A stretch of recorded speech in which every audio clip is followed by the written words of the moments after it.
تو یہ بات ہمارے سامنے آئی، حدیث سے بھی معلوم ہوتی ہے کہ زکوٰۃ فرض ہے، اور فرض ہونے کے کچھ خاص پہلو ہیں۔ ایک پہلو اس کا یہ ہے کہ وہ ہمارے دین سے تعلق کی علامت ہے۔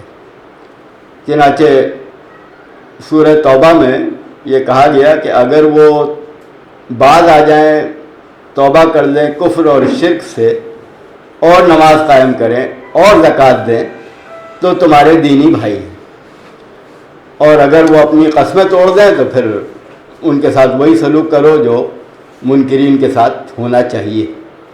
تو اس کا مطلب یہ ہوا کہ دین میں داخل ہونے کی جو علامتیں ہیں، جو سمبلز ہیں، جس سے معلوم ہوتا ہے کہ کوئی آدمی واقعی دین کے دائرے میں آ گیا، وہ سب سے پہلے تو بہرحال ایمان کا اقرار ہے، یعنی وہ کفر اور شرک سے توبہ کر دیں، باز آ جائیں، اعلان کریں کہ میں اب کفر نہیں کروں گا، شرک نہیں کروں گا، ایمان لے آیا، لیکن اس کے ساتھ وہ عملی ثبوت بھی دیں، یعنی نماز ادا کریں، زکوٰۃ دیں، تبھی وہ تمہارے دینی بھائی سمجھے جائیں گے۔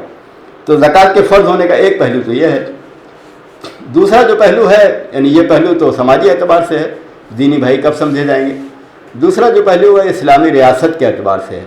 چنانچہ قرآن مجید یہ بتاتا ہے کہ یہ جو ایمان لانے والے لوگ ہیں یہ ایسے ہیں کہ اگر ہم انہیں حکومت دیں تو یہ نماز قائم کریں گے اور زکوٰۃ دیں گے اور معروف کا حکم دیں گے اور منکر سے روکیں گے۔ تو کام تو وہ اور بھی بہت سارے کریں گے، لیکن بنیادی کام جو اسلامی حکومت کا ہے وہ یہ ہے کہ وہ صلاۃ اور صلاۃ قائم کرے، زکوٰۃ کا اہتمام کرے، اور اپنے دائرے میں معروف یعنی نیکی کو آگے بڑھائے، منکر یعنی برائی کو روکے، تو اس سے وہ اسلامی حکومت کہلائے گی۔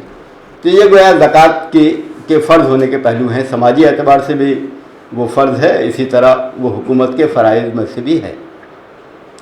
اب یہ بات بھی ان دو خطبوں میں ہمارے سامنے آئی کہ اللہ تعالیٰ اس شخص کو ہی اپنا وفادار بندہ قرار دے گا جس کی شخصیت کا مختلف پہلوؤں سے امتحان لیا گیا ہو، جانچ میں وہ پختہ پایا گیا ہو کہ واقعی وہ اللہ کا وفادار بندہ ہے۔ تو سب سے پہلی جانچ تو سنجیدگی کی ہے، تم نے واقعی سنجیدگی کے ساتھ سچائی کو تلاش کیا کہ نہیں کیا۔ دیکھا اپنے سماج میں کیا ہو رہا ہے، وہ کرنے لگے، اپنی عقل کو زحمت نہیں دی کہ لوگ جو کر رہے ہیں صحیح کر رہے ہیں کہ غلط کر رہے ہیں۔ تو یو آر ناٹ سیریس، سنجیدہ نہیں ہیں آپ سچائی کی تلاش کے معاملے میں۔ تو پہلے امتحان میں جو ناکام ہو گیا وہ آگے بڑھ ہی نہیں سکتا۔ لیکن اگر اس میں کامیاب ہوا، سچائی تلاش کر لیتا ہے، پہچان بھی لیتا ہے کہ سچائی یہ ہے کہ صرف تنہا ایک اللہ کی عبادت کی جائے، تو اس کے بعد پھر دوسرا امتحان جرأت کا ہے۔ تمہارے اندر اتنی ہمت ہے کہ نہیں کہ سچائی کو پہچان لینے کے بعد اب اسے مان بھی لو، اعلان کر دو کہ میں نے مان لیا۔ ظاہر ہے کہ سماج اسے آسانی سے برداشت نہیں کرے گا۔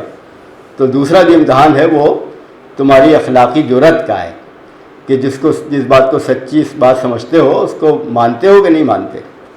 پھر تیسرا امتحان اطاعت کا ہے، مان لینے کے بعد عملاً وہ کام کرتے ہو کہ نہیں کرتے جو اللہ کی بندگی ہے۔ مان بھی لیا، اعلان بھی کیا، لیکن اذان ہوئی تو نماز ادا نہیں کی، تو اطاعت کا امتحان تیسرا جو ہے اس میں آدمی ناکام ہو گیا۔ اس میں بھی وہ کامیاب ہو تب اس نے اگلا قدم بڑھایا۔ اور چوتھا امتحان یہ ہے کہ مال بھی قربان کر سکتے ہو اللہ کے لیے کہ نہیں، صرف وقت دیا مسجد میں چند منٹ کے لیے آ کر سجدہ کر لیا، وہ اتنا ہی کر سکتے ہو، یا اپنا مال بھی اللہ کی محبت میں دینے کے لیے تیار ہو۔ اگر اس کے لیے بھی تیار ہو تو پھر چوتھے امتحان میں بھی کامیاب ہوئے تو پھر وہ اللہ کا وفادار بندہ قرار پائے گا۔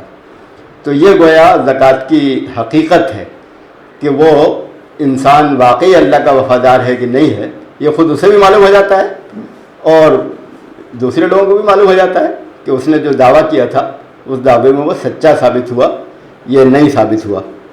تو اس وقت مسلم معاشرے میں ذرا ہمیں یاد دلانے کی ضرورت ہے، اپنے آپ کو بھی اور اپنے ساتھیوں کو بھی۔ نماز کی اہمیت سے تو لوگ واقف ہوتے ہیں، اس کا تذکرہ بھی ہوتا ہے، زکوٰۃ کی اہمیت کا تذکرہ کم ہوتا ہے، اس سے واقفیت کم ہوتی ہے، عملی توجہ بھی کم ہوتی ہے، لیکن یہ اہم ترین رکن ہے صلاۃ کے بعد، چنانچہ اس کا بھی اہتمام ہونا چاہیے جس طرح سارے ارکان اسلام کا ہونا چاہیے۔ وآخر دعوانا الحمد للہ رب العالمین۔